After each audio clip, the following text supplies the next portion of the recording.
Hey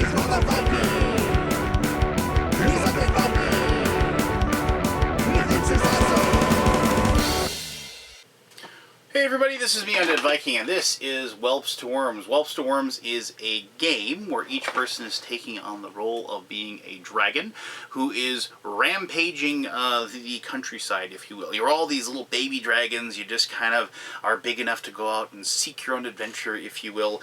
And of course, there is this hapless countryside filled with humans and elves and dwarves and what have you that are just begging to be roasted alive by your fire breath or whatever, you know, happens to be your breath weapon of choice at that time. It is a game that lasts a certain number of rounds, and basically each dragon is trying to find gold, because that's what dragons love to do. And along the way, you're going to be gaining lots of experience by eating things and destroying things, and then hopefully you'll grow up to be a big dragon, and you'll be proclaimed the most powerful dragon in the land. So let me show you how the game is played, and then we'll come back here and I'll give you my final thoughts. Alright, cool. Alright, so I'm going to teach you how to play Whelps to Wyrms. Now, just before I begin, one, this is a prototype, so keep that in mind as I show you all these things. This may or may not look like the final production copy, if you will. And secondly, I'm not really going to do like a whole every single turn this is what you do type of thing. I just want to touch on the different aspects of the game so you have a really good idea of how it is played. Now, Whelps to Wyrms is, yes, a game where you are a dragon. You start off as a whelp, so you start off with like this cute little tiny dragon here, and then when you move up to a drake, you move up to this cool little dragon there, and then finally when you get to worm status, you move up to that. Now, there are several different dragons, and each dragon has standees for each level, and here's like a red dragon, if you will, so and so forth. So it's kind of cool to watch them grow, if you will, as the game is played. Each person will get a little card here. It'll say what type of dragon, like here's the blue dragon and the white dragon and the red dragon. These are the obviously chromatic dragons. If you play D&D, you know exactly what I'm talking about. I've always liked the blue dragon. I don't know why. I just always thought they were really cool. I think it was the lightning breath that I dug about them. And they lived in deserts. I don't know. But anyway, that really doesn't matter because this isn't a D&D game, but obviously there's it's an homage, if you will, or it's been inspired by that, if you will. So as the game is played, you will start with some objective cards that are shown. These objective cards are just things that you can do that are going to earn you some extra gold to anything. So the first person to raise a cow farm will get 2 gold for doing so. They'll take this card and put it down next to them on their player board like so to show that they've done that. You start with the number of these cards for the players +1, and then you take 9 more cards off the top of the deck and you put those in a pile, and you're going to reveal them with each round. When you run out of these, that'll be the last round of the game. So like you basically have a 10-round game, and so there's tons of different things here. The person who eats the most people at the end of the game will get that one. Discover a land that borders each non-nest type. And discovering means you have to actually draw a tile off the top there. I'll explain that here in just a little bit. Raising a sheep farm. Eat the most cows. Raise the most buildings. Those sorts of things. So you can probably guess if you can do it in the game, it is an objective. And these, obviously, there's way more cards than there are like possible, so you'll never know exactly how many cards you'll be using, which is always something I like, because that way the game remains fresh. You're not always using the exact same 10 objectives each and every game, if you will. Now you might have noticed that I have these hexes out. I just kind of put those out there, and each one of these hexes has one of these little cards. You can see these cards are there. Now to start off with, when you put the hexes out to start the game, you put these cards on there so that you can show the building that's on there. Later on, as you explore and use the explore action, like you draw one of these and your dragon's on there, you don't put anything on there. They actually have to take a search function, and then you take the top card that matches that terrain type, and like in this case, this would be a fort. And so this is kind of one of those cool things where you then place the fort that's on there. And the neat thing about placing the fort on there, forts actually spawn a slayer. Like so, and every round, not necessarily, you always get an extra one with a fort, and whoever spawns the slayer gets to control them, which is really cool, because then you can send them to go attack the other players. But at the beginning of each round, not counting the first one, you will draw a Slayer as well, and then the Slayer shows up in a randomly determined section where you might not be able to see this, but there's 1, 2, 3, 4, 5, 6, and then you roll a die, and whatever the number is, and you put it as far out as possible from the nest, so they have to work their way back in to find. And I should have mentioned that is like the nest. That's where everybody starts off, right there in the middle. I'll talk about Slayers in just a moment, but I just want to touch on a couple other things as far as the dragons are concerned. So on the bottom here, you can see there's these boxes for actions, and up here you can actually see that like a whelp has 2 actions, then a drake has 3, and also a worm has 3. And so like you'll get cubes, like these little colored cubes here. So like if you're a little whelp, you get these 2 actions, and so on your turn you'll be able to place an action like I'm going to attack, I'm going to eat, I'm going to search, explore, and so forth. And I'll explain what all of these are pretty quickly. Also, as you gain experience points by exploring, you get experience points. By eating animals, you get experience points. For killing slayers, for eating people, all these things, you get experience points for doing so. And then as you gain, you get to spend 2 experience points to gain a level 1 skill, 4, and then 6. And these are the skills you can earn. And you just put a cube over that to say that you've learned that particular skill. This is kind of a skill tree, meaning that you can't learn a level 2 skill in a train until you learn the one below it. And so, but you do get experience points pretty quickly, so you can go ahead and do whatever, you eventually get to learn the ones that you want to learn, so you can kind of pop around a little bit. Now, some of these skills, like here, like teleport, you notice doesn't have the black background. That means that it isn't a passive skill. It even says passive right there in the bottom. Passive skills, as you probably can guess, are something that always are in effect. Like with claws, you always had 1 to your attack roll. Now you might notice the attack roll is 2d6, 2d6, 3d6. For this particular, this little dragon here. But some of them, like Search Pro, earn 1 gold every time you take the search action. And the game is about gold, so like it's when the game's over, it's like whoever has amassed the most treasure, by collecting gold, that's on the board, and I'll explain some of those things as well. But also, gold from the objectives at the end. So, just keep in mind that's probably a good thing to have there. But some of these things, like teleport, you may move to any hex except water. You actually have to use your skill function that's on there. So that's how you do it. You put one of your cubes on there to show you taking that skill. Now, the thing about how this game works, though, is you can't die, even though other dragons can attack you. If you attack bandit camps, they automatically hurt you before you land on that area because they ambush you. Slayers can obviously attack you and do things to you. You take wounds, and wounds are represented by these little discs here. And then when you take a wound, what you do is you roll a d6, and then you look on here, and then that basically says that you can't take action number 2. So you just put, I can't do, number 2 here. And so then that would mean that that action is unavailable to you. Now you can heal wounds at the end of your turn by spending gold, or you can forego like all of your actions on a particular turn to just you rest basically, and then you remove all of them. If you ever roll the same thing twice, you have to you just stack the discs up. And so obviously if you have 5, you can't do a raise action and so forth. So it's just one of those things where wounds are bad because they slow you down and they take away options that you have. And in a game that only lasts 10 rounds, you can't really afford to be slowed down at all. But remember, you can't be killed. There is no player elimination in this game. All right, so cool. So just so you understand different things you can do, you can attack. Attacks can happen between 2 different dragons that happen to share the same spot. You can move to that particular location and then take an action. Oh, and I should mention your movement rate is determined by your age as well, so you can see this 1, 2, or 3. You can't ever land on a water, but you can fly over it. Obviously, a young dragon isn't able to fly over it because they only can move 1. And I should also mention, when you gain 5 XP, you can spend 5 XP or whatever, and you go from level 1 to level 2, and then 10 XP from level 2 to level 3. So, that's how you become a bigger dragon, if you will. So, 2 dragons that duke it out, they just roll 2 dice, and then they roll those, and then they see whoever gets the most points. As far as the die, I shouldn't say points, the total roll will do damage. If you are fighting a Slayer, Slayers actually have, I'll just grab a Slayer here and I'll show you. So the first 5 Slayers are easy. So, like Lazy Mercenaries Basic, you can see he has a 7 strength, meaning that you have to defeat that 7 strength. He has the bribe ability, which I'll explain here in just a second.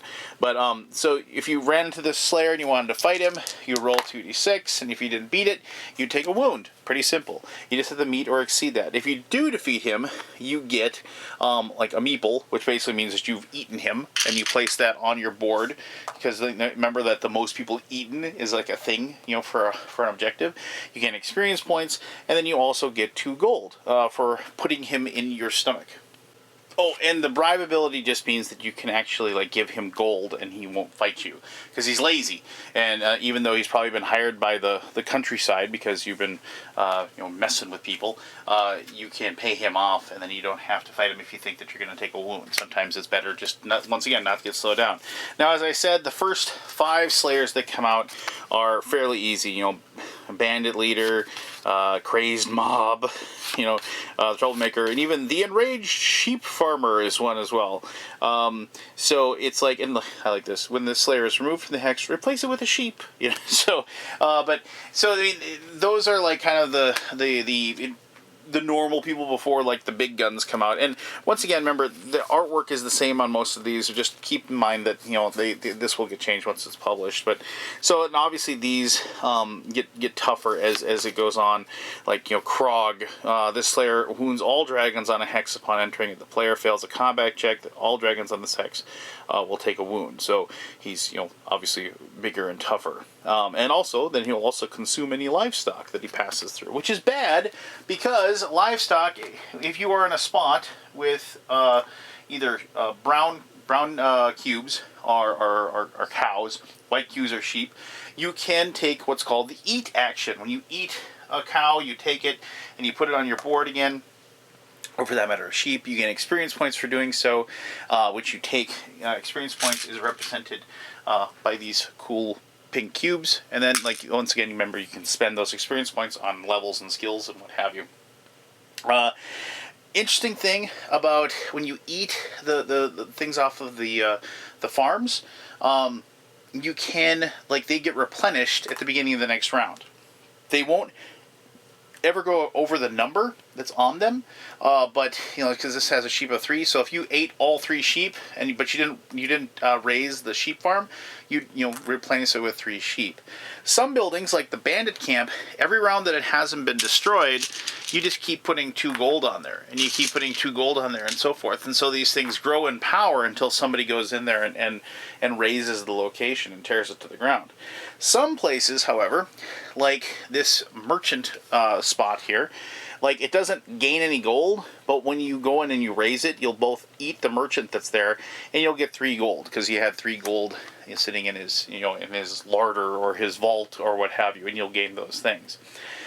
Some places like this ruins, or whatever, have like a, when you raise it to the ground, you gain 2 experience points for doing so, and you also gain a gold, because like you probably fight some monsters there, or tear it down.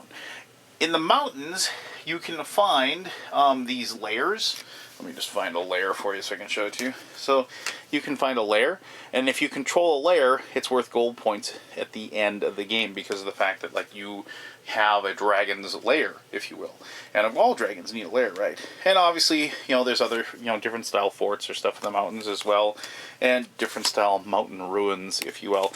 The mountains have a lot of ways to earn a lot of gold if you're in those locations, but they're very treacherous as well. There's lots of stuff in there that's dangerous for you.